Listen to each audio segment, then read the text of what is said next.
Today I'm going to take the sixth numerical on force convection heat transfer, which covers the third module of as per the VTU syllabus. Okay, so I just go through the numerical again. Water at 25 degrees Celsius flow through a tube of 50 mm diameter. Determine the flow rate that will result in a Reynolds number of 1600. The tube is provided with the nichrome heating element on its surface and receives a constant heat flux of 800 watt per meter length of the tube. Determine the average heat transfer coefficient between the water and the tube wall, assuming fully developed condition. Also determine the length of the tube for the bulk temperature of the water to rise from 25 degrees Celsius to 50 degrees Celsius. So if I see the given data, so this is what the overall numerical.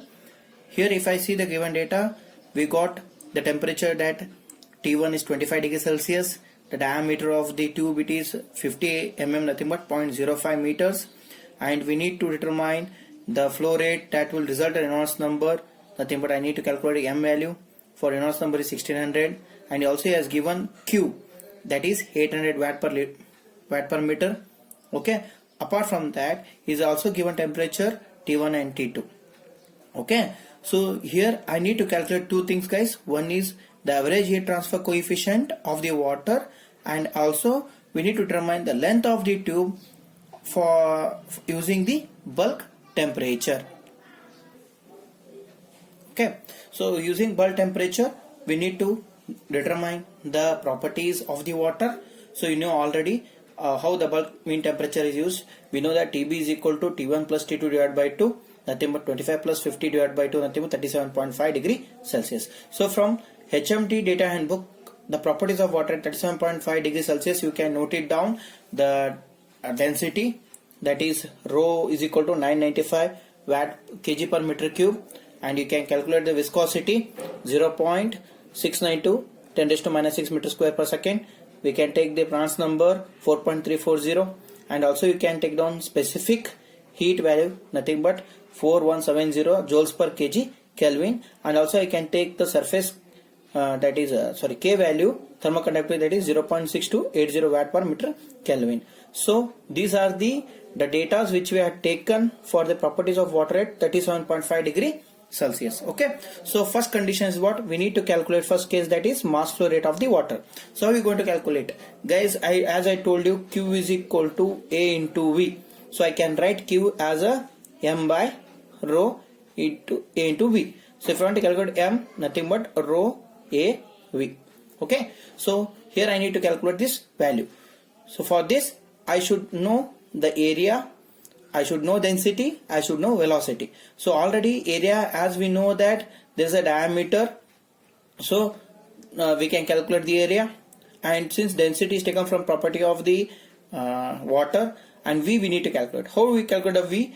Once we know the Reynolds number, which is 1600 degrees, which is 1600, using that Reynolds number, that is we know the equation VD by viscosity. So the value of V we should know calculate. So RE value is 1600, V value we need to calculate, D value is 0.05, viscosity is 0.69 10 raised to minus 6. If I substitute all this value in this Reynolds number, I am going to get V value as a 0.0021.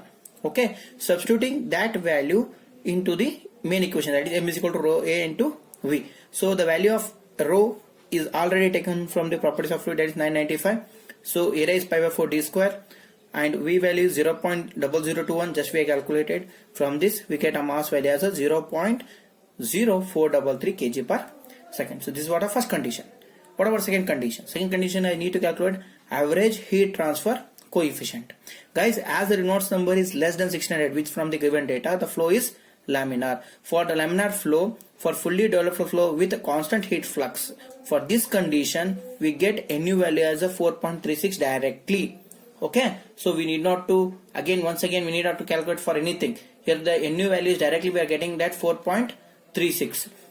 For this 4.36 you just substitute the value, that is we know that Nu is equal to HD by K. Substitute the value Nu as a 4.36, H value we need to calculate, D value is 0.05, K value from the properties of the water, that is 0.6280.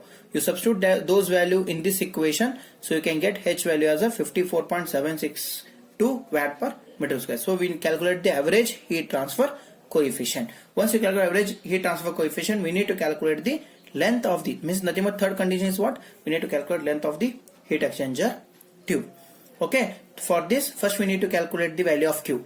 So I need to use Q is equal to MCP delta T. Guys, why we are not using Q is equal to HAS TW minus T infinity? Because here we are using water as a cooling fluid or heating fluid.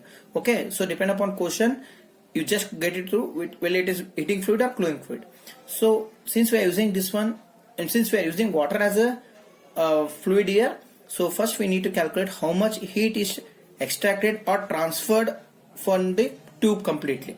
For that we should use Q is equal to MCP delta T. So M value is already we calculated 0.433, which we have calculated, and CP value is 4.178. T2 minus T1, nothing but 50 minus 25. So we are going to get Q is 4522.69. Okay, so we need to calculate length of the tube. How are we going to calculate? Guys, we got 4522.69 as a total heat which we extracted from the tube, but he has given heat transfer rate as a 800 watt per meter. Okay, you just divide this equation, then sorry, this number, that nothing but 4522.69 should be divided by 800 to get the length of the tube. Nothing but we got 5.65 meter. So 5.65 meter is the length of the tube.